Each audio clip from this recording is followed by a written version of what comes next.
Inch'Allah. Alhamdulillah. Wassalatu wassalamu ala rasulillah. Bon, en ce qui concerne le sang, est-ce qu'il annule les ablutions ou il n'annule pas les ablutions? On a dit qu'il y a deux avis. Mais le plus vraisemblable, il n'annule pas les ablutions, sauf le sang qui sort des voies naturelles. Et je dis voies naturelles, ça veut dire soit par qubul ou dubur, l'anus, ou par le membre viril, ou par l'endroit où sort l'urine. D'accord? Comme pour la femme, le sang des menstrues, ou pour la femme et l'homme, le sang des hémorroïdes. Ça, c'est un sang qui annule les ablutions. Et la troisième leçon qu'on peut tirer, la troisième question qui se pose, est-ce que le vomissement et l'expectoration annulent les ablutions?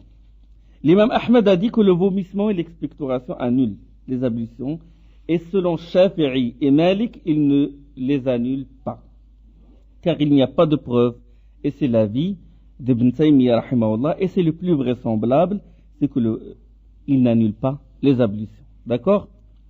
Si quelqu'un a fait ses ablutions, lui est arrivé de vomir, il ne refait pas les ablutions. Maintenant, on rentre dans le hadith numéro 70. عن جابر بن سمرة رضي الله تعالى عنه أن رجلا سأل النبي صلى الله عليه وسلم أنتوضأ من لحوم الغنم؟ قال إن شئت. قال أنتوضأ من لحوم الإبل؟ قال نعم. أخرجه مسلم. Selon Jabir ibn Samura, un homme a demandé au prophète sallallahu alayhi wa sallam, dois-je refaire les ablutions après avoir mangé de la viande des ovins? Et le prophète sallallahu alayhi wa sallam a répondu, si tu veux. Et la personne, il redemanda, dois-je refaire les ablutions après avoir mangé de la viande du chameau? Il répondit oui. Il répondit oui. Je répète le hadith.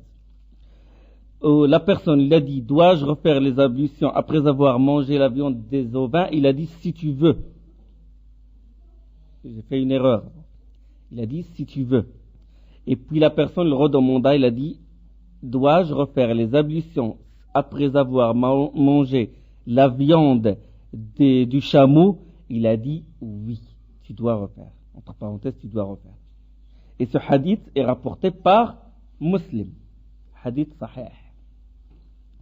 Et l'auteur, il a résumé ce hadith. Il a dit ce hadith-là, Ibn Hajar al-Asqalani, il a mis ce hadith sous forme résumée. Mais dans le sahih de Muslim, comme il est, c'est que selon Jabir, un homme demanda au prophète sallallahu alayhi wa sallam, dois-je refaire les ablutions après avoir mangé de la viande des ovins?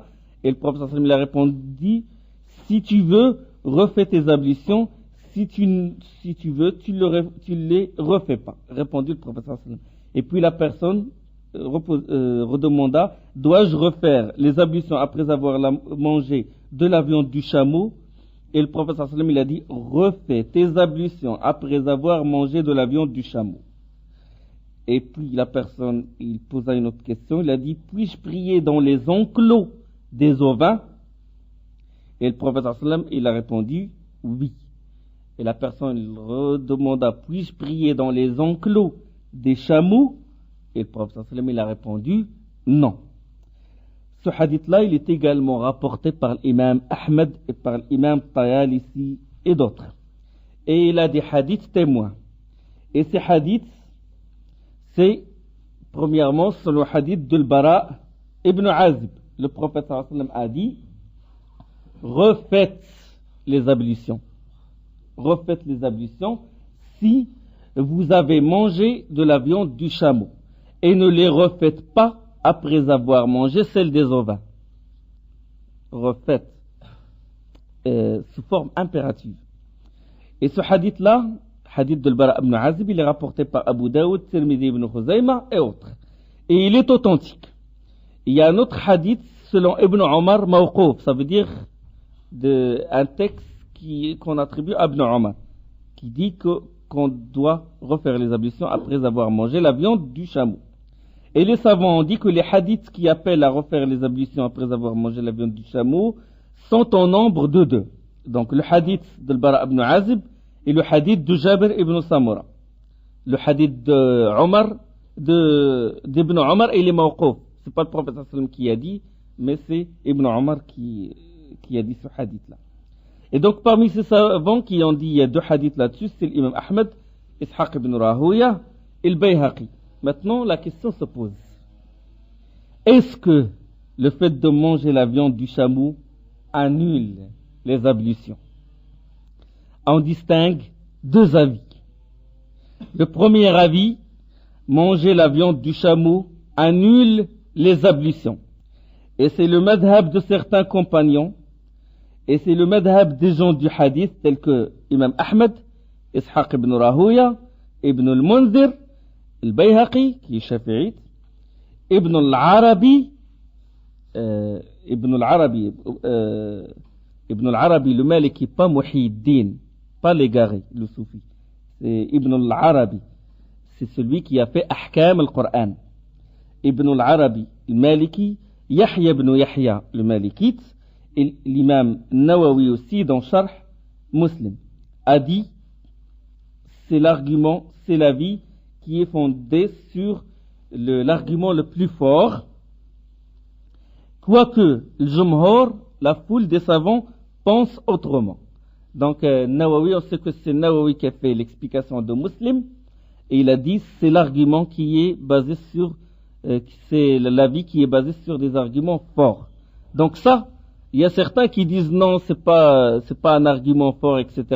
Mais le hadith il est rapporté par Muslim. Là pour ceux qui contestent le fait de manger la viande du chameau n'annule pas les ablutions. Et je continue toujours sous cet avis-là. Al-Bayhaqi il rapporte que l'imam Shafi'i a dit, l'imam Shafi'i ne voit pas que manger la viande du chameau annule les ablutions. Al-Bayhaqi il rapporte que l'imam Shafi'i a dit, si ce hadith au sujet de refaire les ablutions après avoir mangé la viande du chameau s'avère authentique, je l'adopterai.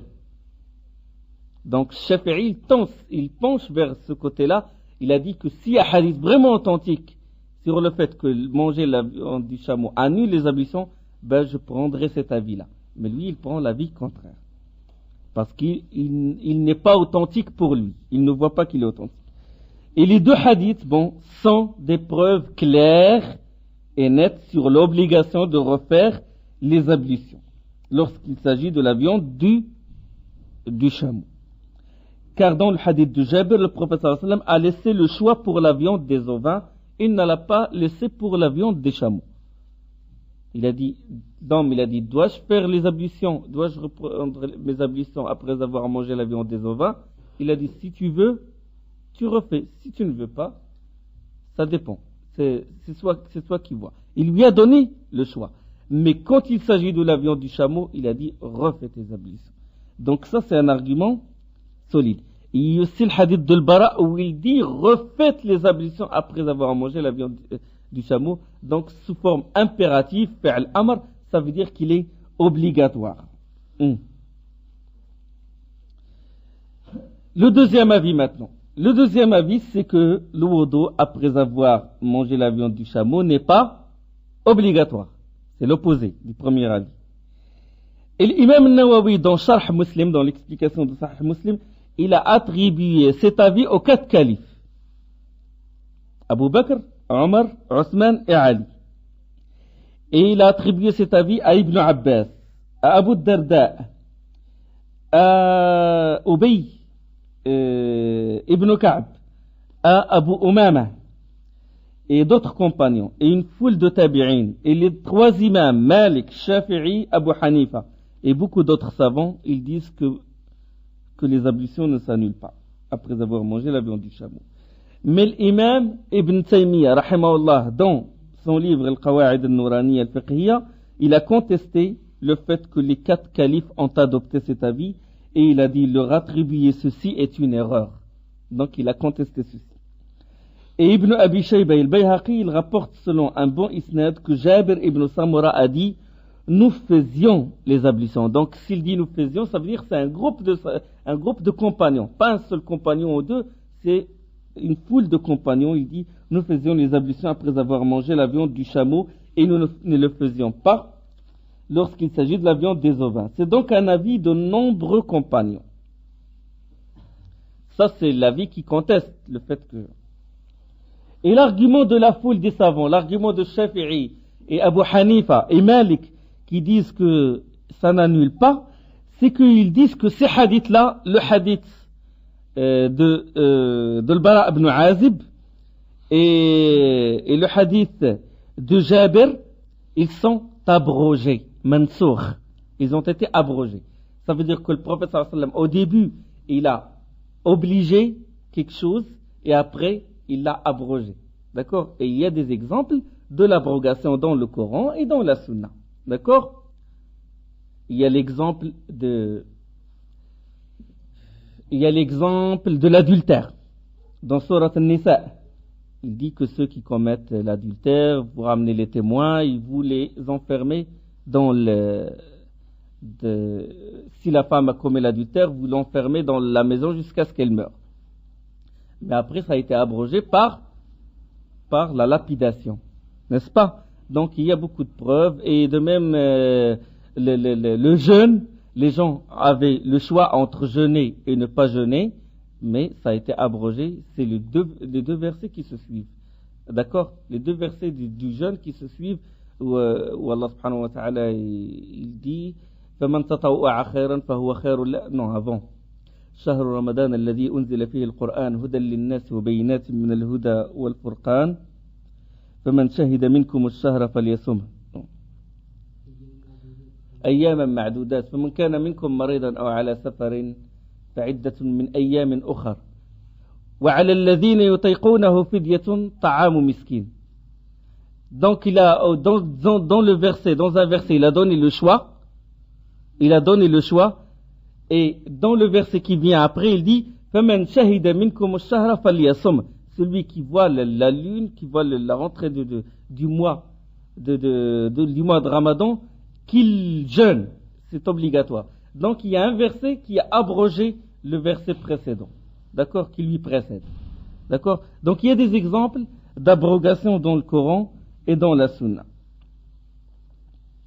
Donc eux, ils disent que le prophète sallallahu alayhi wa sallam, au début, il a interdit aux gens, il a demandé aux gens de prendre leur ablution après avoir mangé la viande du chameau, et après il a abrogé cette loi par le hadith selon Jabir que le prophète sallallahu alayhi wa sallam finit par renoncer à prescrire les ablutions pour tout ce qui avait été en contact avec le feu. Il a dit كان آخر الأمرين من رسول الله صلى الله عليه وسلم ترك الوضوء مما مست النار. Il dit la dernière chose. Bon, le prophète sallallahu alayhi wa sallam, il a fini par renoncer à prescrire les ablutions pour tout ce qui avait été en contact avec le feu, que ce soit viande du chameau, viande des ovins.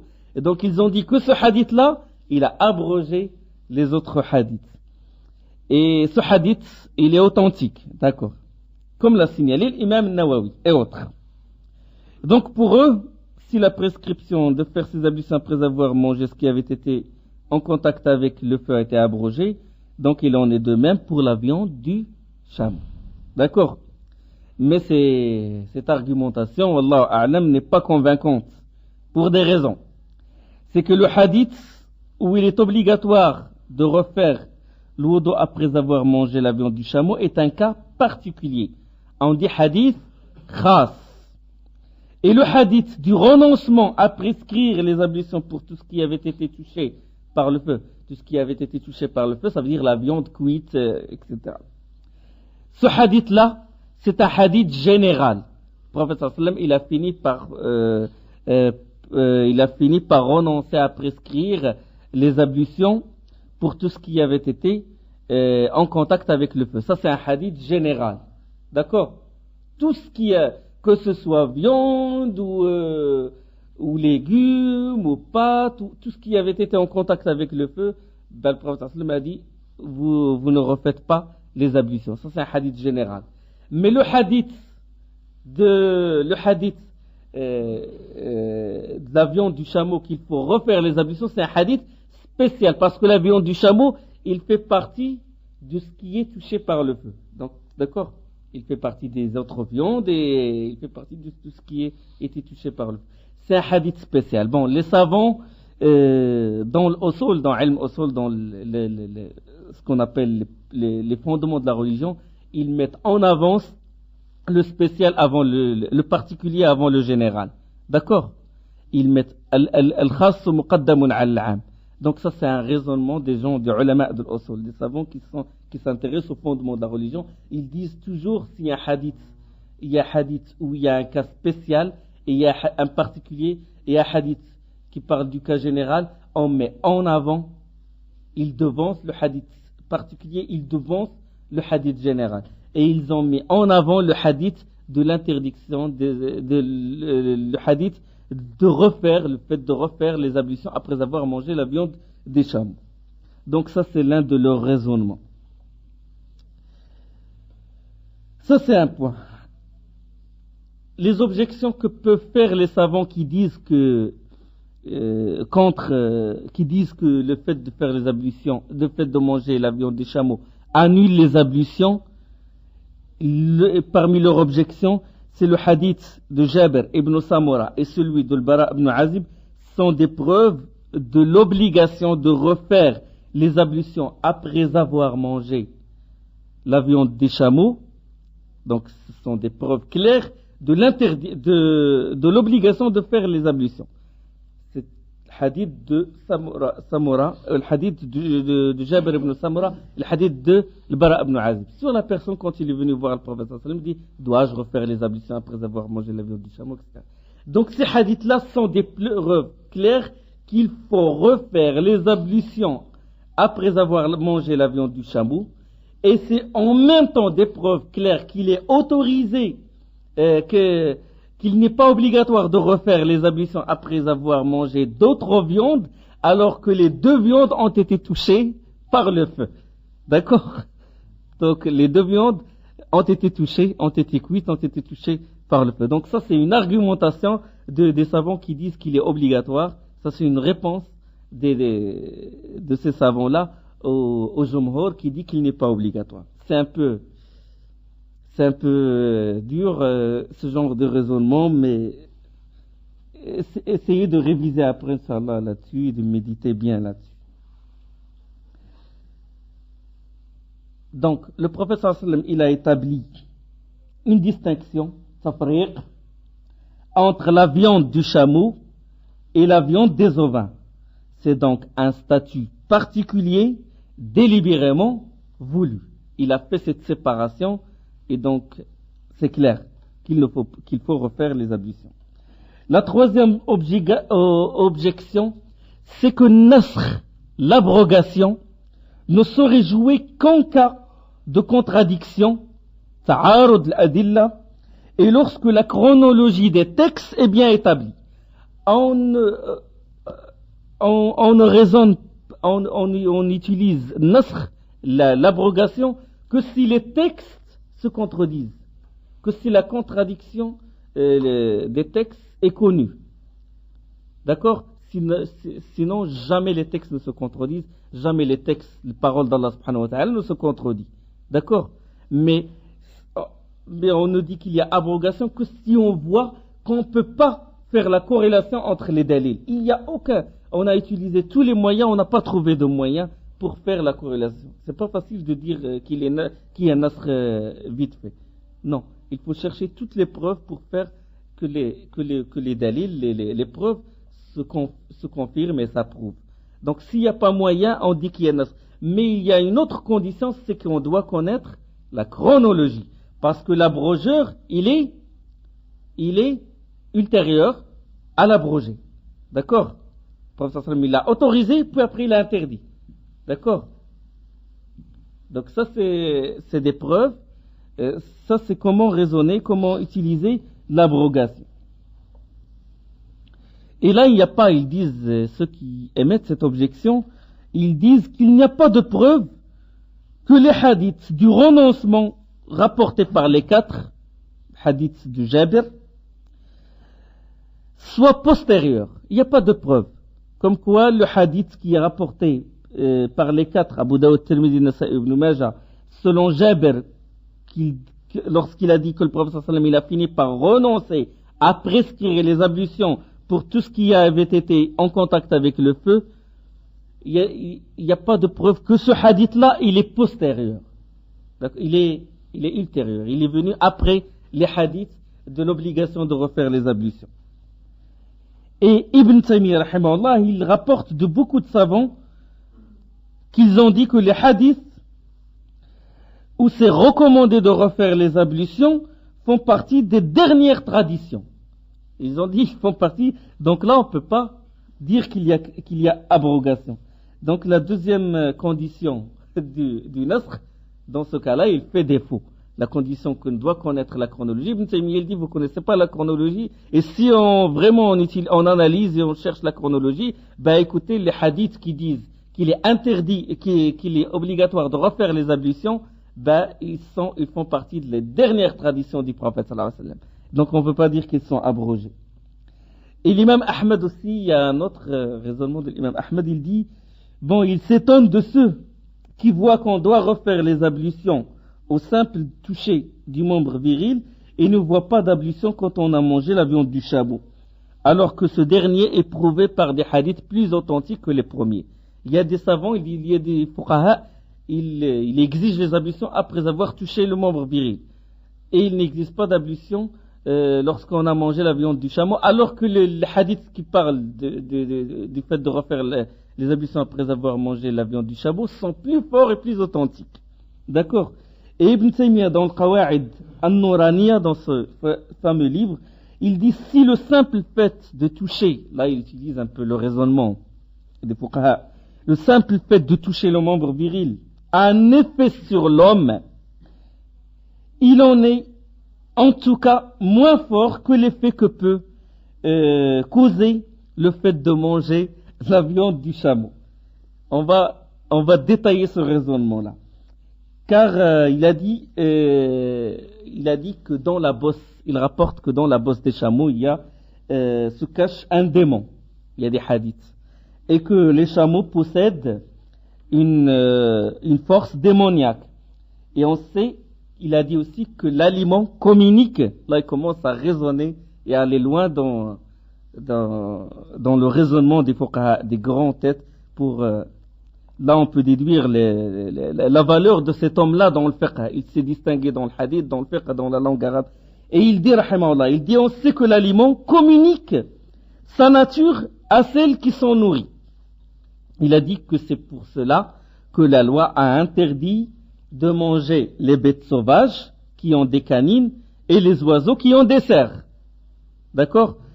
Et il a dit, car ce sont des bêtes féroces et que leur nature, si l'homme s'en nourrissait, transmettrait sa nature, transmettrait à sa nature, à la nature de l'homme, une férocité sauvage qui le détournerait de sa religion.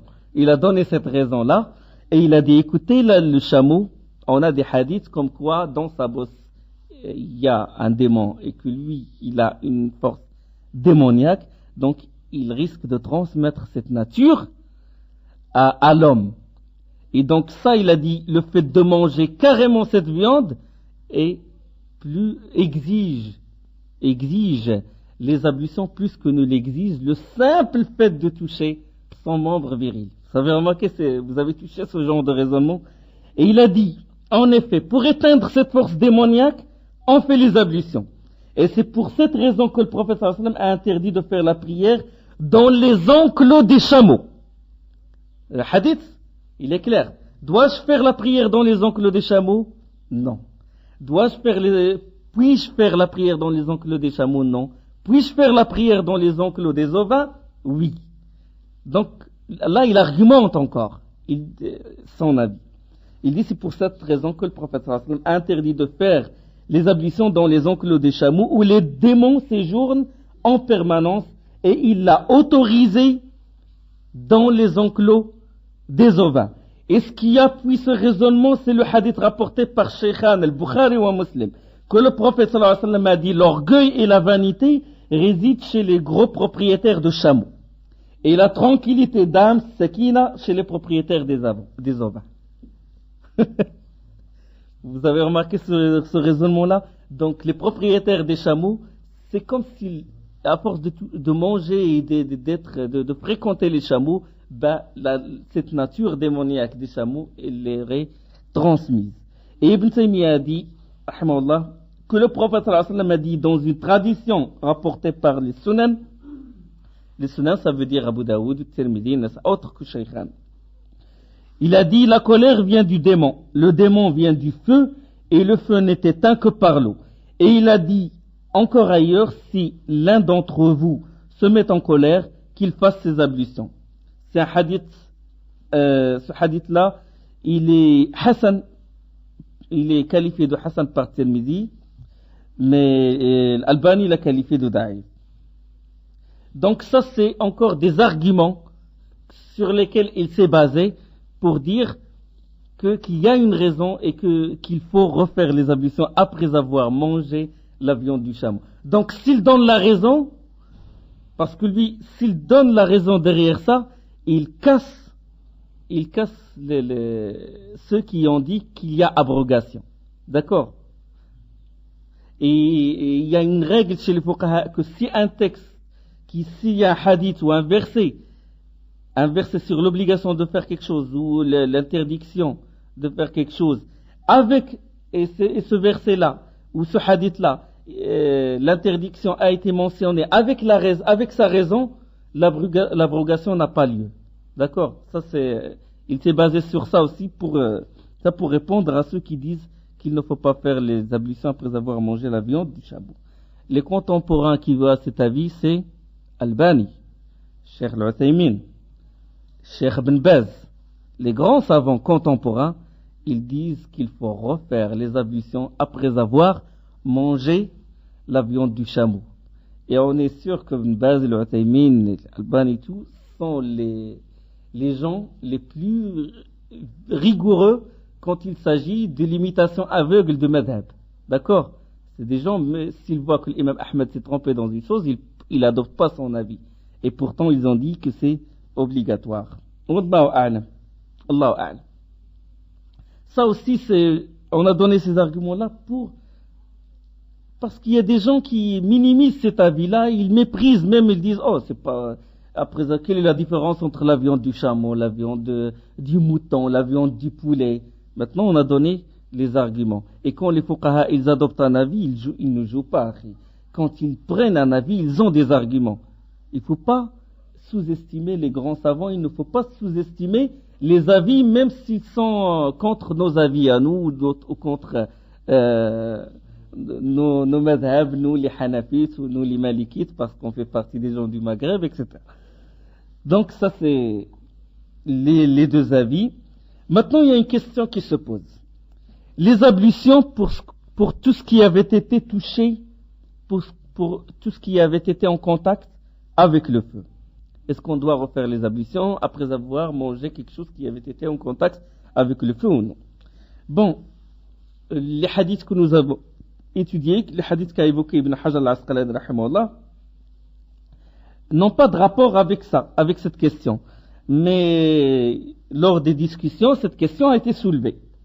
Et on distingue trois thèses. La première thèse, c'est celle des 4 califes. Comme l'a souligné Nawawi, et c'est le madhab des 4 imams, Abu Hanifa, Malik, Shafi'i, Imam Ahmed, et la foule, Jumhur, Salaf, la foule des prédécesseurs et des successeurs, ou al-Khalaf, qu'il n'est pas obligatoire de refaire les ablutions parce que après avoir mangé quelque chose qui avait été en contact avec le feu. Et leur preuve, c'est le hadith de Jabir que le prophète sallallahu alayhi wa sallam finit par renoncer à prescrire les ablutions pour tout ce qui avait été en contact avec le feu.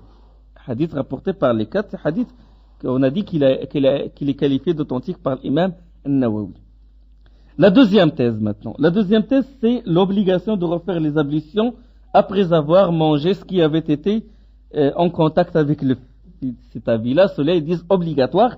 Et c'est l'avis de Omar ibn Abd al-Aziz, rahimahullah, et de Hassan al-Basri, et de Zuhri. Et leur argument, c'est hadith de Abu Huraira, et le hadith selon Aïcha que le prophète sallallahu alayhi wa sallam a dit, faites les ablutions pour ce qui avait été en contact avec le feu. Et le hadith, il est rapporté par Muslim. D'accord? Par hadith rapporté par Muslim. Hadith de Abu Huraira et le hadith de Aïcha radiyallahu anha. Jusqu'au point où il y avait une discussion entre Ibn Abbas et Abu Huraira là-dessus. Et Ibn Abbas commence devant Abu Huraira à raisonner, à donner des raisonnements par analogie. Il dit, oh Abu Huraira, si je me lave avec l'eau chaude, qu'est-ce que je dois faire? Je refais les ablutions parce que j'ai utilisé l'eau chaude. Et Abu Huraira, il l'écoutait, puis il a pris un amas de cailloux. Il a dit, je jure par Allah, le nombre de ce caillou-là, j'ai rapporté du prophète sallallahu alayhi wa sallam qu'il a dit, faites les ablutions après avoir mangé ce qui avait été en contact avec le feu. D'accord? Ce hadith, il est clair, il est authentique, il est rapporté par Muslim. Et donc, ceux qui ont pris ce hadith-là, ils ont dit qu'il est obligatoire. Les autres ont dit non, il n'est pas obligatoire parce que bon, au début, il a dit faites les ablutions, et après il a dit, Jabir a dit la dernière des choses c'est que j'ai vu le prophète sallallahu alayhi wa sallam ne pas prescrire les ablutions après avoir mangé ce qui a été touché par le feu. La troisième thèse, il est souhaitable de faire les ablutions pour tout ce qui avait été touché par le feu. D'accord? La première, c'est celle des 4 califes, etc. C'est qu'il n'est pas obligatoire. La deuxième, c'est qu'il faut refaire les ablutions. Et la troisième, il est souhaitable. Il vaut mieux. Il est souhaitable. Il est souhaitable de faire les ablutions, de refaire les ablutions après, pour tout ce qui avait été en contact avec le feu. Et c'est l'une d'entre les deux versions de l'imam Ahmed. Et cette version a été soutenue par Cheikh l'Islam Ibn Taymiyyah dans Qawa'id al-Nuraniya. Et leur preuve, c'est l'abrogation n'est pas confirmée. Ça veut dire que le hadith de Muslim selon Abu Huraira et Aïcha, que le prophète sallallahu alayhi wa sallam a dit faites les ablutions pour tout ce qui avait été en contact avec le feu. Et le hadith Jabir, il dit le prophète sallallahu alayhi wa sallam a fini par prescrire les ablutions, par renoncer de prescrire les ablutions pour tout ce qui a été touché avec le feu. Ce hadith-là du Jabir n'a pas abrogé. Ils disent l'abrogation n'a pas lieu et on ne peut pas dire qu'il y a abrogation. Tout ce qu'on peut dire pour réunir les preuves, c'est que le statut juridique du premier, l'obligation, selon hadith de Abu Huraira et Aïcha, et hadith du Jabir, il a fait baisser le statut juridique de l'obligatoire, de l'obligation au souhaitable. De l'obligatoire au souhaitable. Wallahu a'lam. Donc, pour réunir les dalils, Ibn Taymiyyah il a dit que c'est juste, que c'est souhaitable et n'est pas obligatoire. Et il a dit, Ibn Taymiyyah, c'est que Jabir, il a peut-être vu le prophète sallallahu alayhi wa sallam ne pas refaire les ablutions après avoir mangé quelque chose qui a été touché par le feu, et il l'a dit. Et c'est l'avis, parmi les contemporains, c'est l'avis du Cheikh Al-Albani. Wallahu a'lam, car j'ai vu dans l'Wajiz que Abd al-Adim, l'auteur Abd al-Adim al-Badawi, il a mis sur le chapitre cas où il est souhaitable de faire les ablutions, titre cas où il est souhaitable de faire les ablutions, et il a mis cinquièmement après avoir mangé ce qui avait été touché par le feu, dans la page 39. Et Abd al-Adim, il prend beaucoup de Cheikh Albani, Wallahu a'lam, c'est l'avis du Cheikh Albani aussi. Donc, il est souhaitable, Wallahu a'lam, de faire les ablutions pour tout ce qui avait été touché par le feu. Maintenant, le hadith 71. عن أبي هريرة رضي الله تعالى عنه قال النبي صلى الله عليه وسلم من غسل ميتا فليغتسل ومن حمله فليتوضأ أخرجه أحمد والنسائي والترمذي وحسنه وقال أحمد لا يصح شيء في هذا الباب. Selon Abu Huraira, le prophète sallallahu alayhi wa sallam a dit quiconque lave un mort qu'il fasse les grandes ablutions et quiconque le porte qu'il fasse ses ablutions, qu'il fasse le wudu. Hadith rapporté par Ahmed, Nasa'i, Tirmidhi, et Tirmidhi l'a qualifié d'assez bon, Hassan, et Ahmed commenta, rien n'est authentique à ce sujet. C'est ce qu'a signalé Ibn Hajar al-Asqalani, l'auteur. Bon, source canonique de ce hadith-là, il est rapporté, bon, on a dit par Abu Daoud, par Tirmidhi, il est également rapporté par Ibn Majah, et par Imam Ahmed lui-même, et par le Bayhaqi, Daraqutni, Tabarani et autres. Et c'est un hadith rapporté selon 7 voies, ça veut dire il y a 7 chaînes de rapporteurs. Et il est qualifié d'assez bon par Tirmidhi. Et Zahabi, l'élève de Ibn Taymiyyah, rahmahullah, il a dit que les juristes, les fuqaha, se fondent sur des traditions qui n'ont pas le degré d'authenticité de ce hadith. Et il l'a qualifié d'authentique. Il a dit de toute façon, les fuqaha, les juristes, ils se basent des fois sur des hadiths qui n'ont même pas le degré d'authenticité de ce hadith-là, de Abu Huraira. Et Ibn Hajar, dans Talkhis al-Habir, Ibn Hajar, dans un autre livre, Talkhis al-Habir, il a dit, dans les pires des cas, il peut être assez bon, Hassan. Et il a répondu à Nawawi, il a dit, l'objection de Nawawi sur Tirmidhi n'est pas fondée.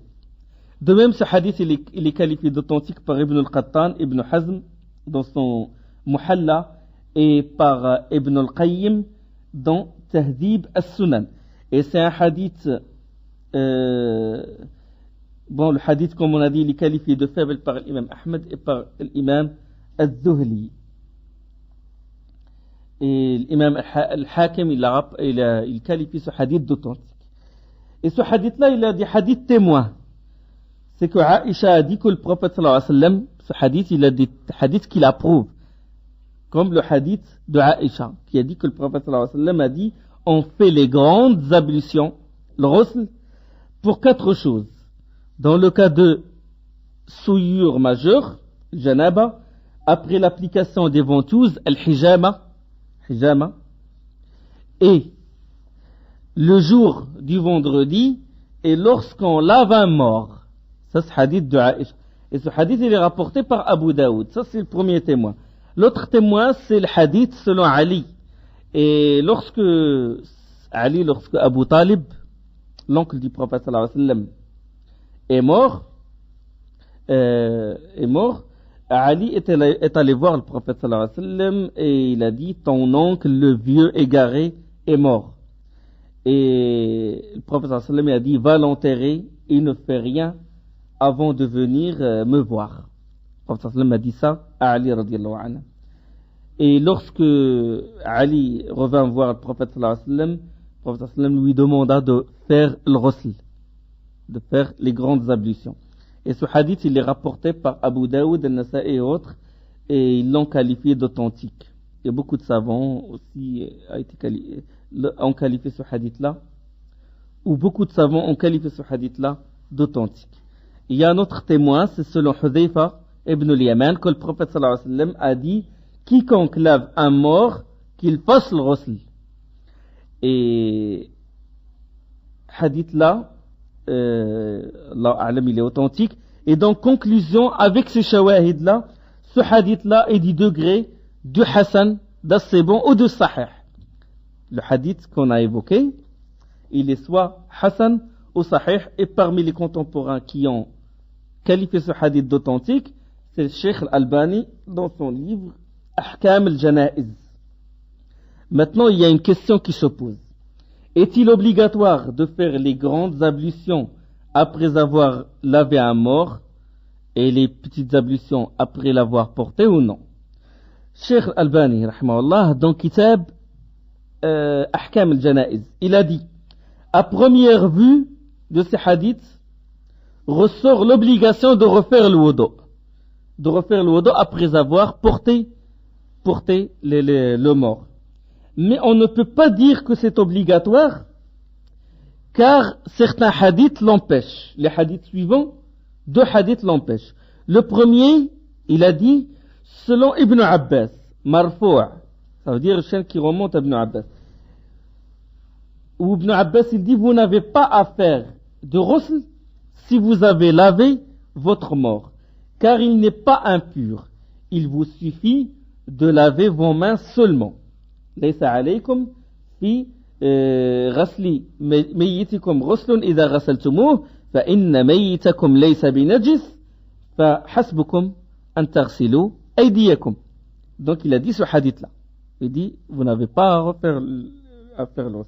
Et ce hadith, il est rapporté par le Hakim, volume 1, page 386, et le Bayhaqi, volume 3, page 398.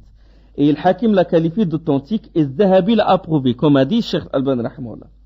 Et il a dit qu'Ibn Hajar dans Talkhis, al-Habir, a dit qu'il a un isnad assez bon. Et Al-Albani a dit, bon, il a dit ce qui m'est le plus vraisemblable, c'est que ce hadith-là est authentique en tant que mawqouf, comme je l'ai analysé dans Silsilat al-Ahadith al-Da'ifa. Il a dit, lui, il voit que ce hadith-là s'arrête à Ibn Abbas, que c'est l'avis d'Ibn Abbas. Et le deuxième témoin, la deuxième preuve qui le pousse à dire qu'il n'est pas obligatoire de refaire le wudu après avoir porté le mort ou de refaire les grandes ablutions après l'avoir lavé, c'est le hadith d'Ibn Omar. Ibn Omar a dit, nous lavions les morts, certains parmi nous font le ghusl, les grandes ablutions, d'autres non. Et c'est un hadith rapporté par Daraqutni, par le Khatib al-Baghdadi, par Ibn Hajar qui a dit isnad authentique. Et le Khatib il rapporte que l'imam Ahmed a recommandé à son fils Abdullah d'écrire ce hadith.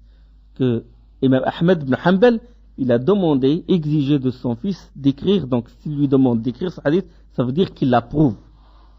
Et donc dans ces hadiths, comme a dit Al-Albani rahimahullah, il dit que ça fait baisser le statut juridique de l'obligation de refaire les ablutions après avoir porté un mort, ou de l'obligation de faire le ghusl après l'avoir lavé, de ce statut juridique qui est l'obligation au souhaitable. Il dit il est souhaitable de refaire les ablutions après avoir porté un mort, et il est souhaitable de faire le ghusl après avoir lavé un mort. D'accord? Et on termine ici. Wa subhanakallahumma bihamdik ashhadu an la ilaha illa ant astaghfiruka wa atubu ilayk.